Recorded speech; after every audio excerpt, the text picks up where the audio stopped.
Man, Carlton's a fucking hater. Where's Alfonso at? Bring him back. What's going on, my YouTubers, subscribers, viewers? Hope you guys are having an amazing day. Super Bowl Sunday is still going strong. If you don't know now, you know. Bel-Air, the new series on Peacock, has just aired. Episode 1, 2, and 3 are on Peacock right now for you to watch for free. Can't beat that. If you don't know what it is, Bel-Air is pretty much the new retelling of the original Fresh Prince of Bel-Air show that came back in the 90s, produced by Will Smith and crew, and episode 1, 2, 3 are out. I did a video on episode 1. You can check that out. Just finished watching episode 2 and 3, so I'm going to talk about them both.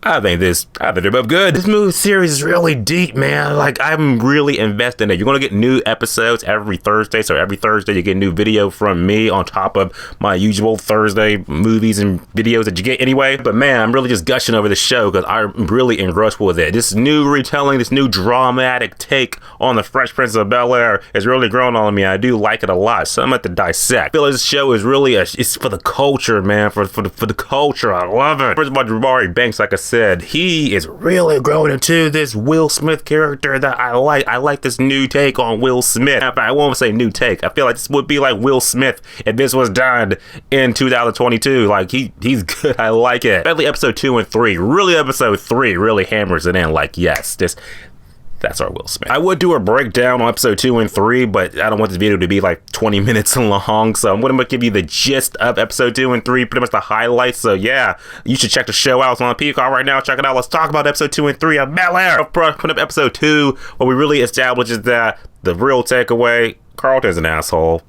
But you knew that from the beginning of the video. It's asshole. More or less, him and that white dude, they pretty much conspired to get Will out of the school and shit because he just hates his guts for whatever. Because Will called dude out like, yeah, Carlton, these white people, they're not your people, man. They're not the people. If you're okay with them saying the N-word in front of you, you're just like, it's just a word, man. It's just a word. And you are the problem. I'm just saying that this is not one of those videos. We're not talking about that. If you're okay saying the N-word in front of white or black people, that's your prerogative. We ain't talking about that shit. So moving on. More or less, that asshole stashed drugs into Will's backpack. And the funny thing about it was when Aunt Viv and Uncle Phil, they went to the principal's office to pretty much like get to the bottom of the shit. And he's just like, yeah, we didn't review the footage for the, we did a thorough search on the investigation of that shit, but we didn't check the camera. Aunt Viv and Uncle Phil just pissed off. They was just like, what the fuck is wrong with you, dickhead? And when I saw that scene, I rewinded twice because I was just like, you're an ass, you dickhead. The thorough search my ass. He did it because he was black. Just admit it. Because he was black. We get more Will and Lisa time together. You really see that their relationship is like kind of blossoming, but I like they're going the friendship route. That they're just friends, and then maybe throughout the season they'll like really grow into lovers stuff. Lovers and friends. How it's meant to be. One of the real powerhouses is definitely Hilary. More or less in episode 3, she really gets her time to shine because she pretty much was doing her own thing with the recipe and stuff like that because she's, an inspiring cook. She makes this smashing dish and she presents it to these two. They're white. Hey, they're white. I didn't write the show. They're white. She presented to these two people or whatever who I guess they're part of what are they part of?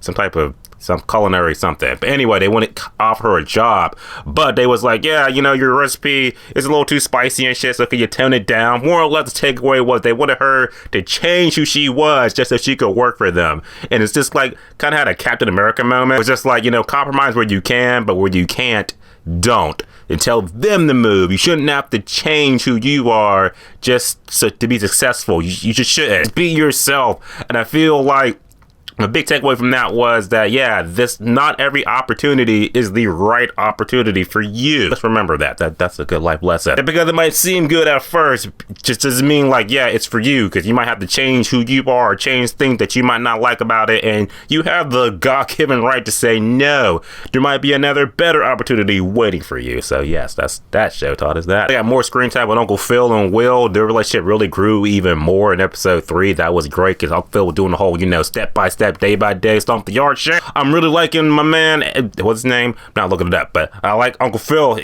I'm liking him a lot. I like that he's not the hard ass shit that James Avery was, but it is so cool because we love James. R.I.P. We love him. I do like that this Uncle Phil is giving Will a chance. He is like that surrogate father. I love that a lot. Good relationship. One thing I will say real quick, because I'm a little like, I hope they don't go this route, because if they go this route, this will kill the show for me. I do not hope that Uncle Phil and Jeffrey have a thing, because the only scenes you see Jeffrey in is when him and Uncle Phil are kind of just chilling and shit, you know, because Uncle Phil is bouncing his thoughts and monologues onto Jeffrey, and Jeffrey just kind of reacting to it, telling him what he should or should not do. I know that Jeffrey and Uncle Phil had a relationship, you know, like, you know, that kind of like Jeffrey would say some snarky shit or whatever to Uncle Phil in the original, so I get that. So maybe they're harkissing to that. Please don't make them some type of like, oh yeah, by the way, Uncle Phil's gay. If they do that, I got no problem with the gays, but do not turn Uncle Phil gay or Jeffrey gay. Don't do that, because those are not the characters. If y'all do that, that might kill the show for me. I'm just saying. One of the big takeaways in the fact that episode 3 really hammers home that, okay, Will's on the basketball team, and now the family and everything like that are really supporting Will, but not supporting Carlton. And Carlton feels that because he's just completely dicking out and shit. The point that he goes to the locker, he starts, you know, doing the drugs and shit, because he's just checked up on the shit. And then you have Carlton all coked up, go to the game. He sees Will, makes a fucking shot, wins the game. The family's there, the girlfriend's there, everyone's cheering, everyone loves Will. And Carlton is just like, I'm gonna kill this motherfucker. What I mean by that is the fact that the very next scene for the episode 3 ends, that got that drug dealer and shit from episode 1 who's like, I found you, you cocky motherfucker. I'm gonna come get you. So I'm like, they're gonna come to Bel-Air. That's gonna be some shit. I hope if Carlton had anything to do with that, I swear to God, I'm just done with him. So that was episode 2 and 3 of Bel-Air. I'm really loving this show. We get new episodes every Thursday. Oh my God, I'm really invested in this show. I love the characters. I love Jabari Banks as Will. He is great. I just want to see where this story goes, where they can take it, because I'm loving the dramatic relationship everyone's got with each other. And it has definitely compelling story that mirrors the stories and stuff we got in the seriouser episodes in the original. It's the best of both worlds. I love it. So yeah, more episodes of Bel-Air every Thursday. So more videos. See you guys on Thursday for another Bel-Air episode. Your thoughts about Bel-Air, type below, let me know. Just talk about it, because it's on Peacock right now. First 3 episodes, check them out, enjoy them. If you like the series, check it out. I advocate it because it's great. And as always, guys, subscribe. Until next time.